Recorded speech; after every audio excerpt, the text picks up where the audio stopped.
If you want to secure your ChatGPT account, one of the best things you can do is turn on multi-factor authentication.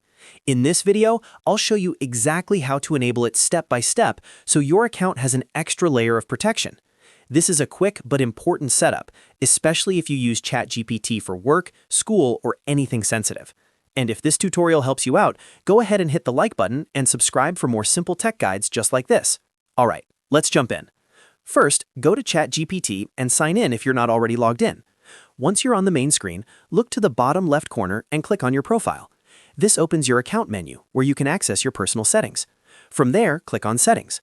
This is where ChatGPT keeps all of your account and security options in one place. Inside the Settings menu, look for Security and click on it.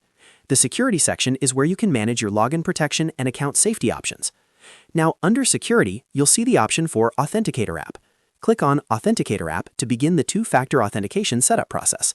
When you do that, ChatGPT will prompt you to turn it on. Click the button to enable it. At this point, you'll usually be asked to connect an Authenticator app on your phone, such as Google Authenticator, Authy, or another compatible app. Follow the on-screen instructions carefully and scan the QR code or enter the setup key into your Authenticator app. Once your app generates a code, type that code back into ChatGPT to confirm the setup. After that, your multi-factor authentication will be active. From now on, when you log in, ChatGPT will use that extra security step to help make sure it's really you.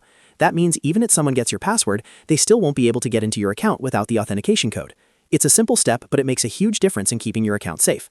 If you ever need to change your security settings later, you can come back to the same security section in your profile menu. And that's it. You've now enabled multi-factor authentication on ChatGPT. If this video is helpful, make sure to give it a like, subscribe for more tutorials, and I'll see you in the next one.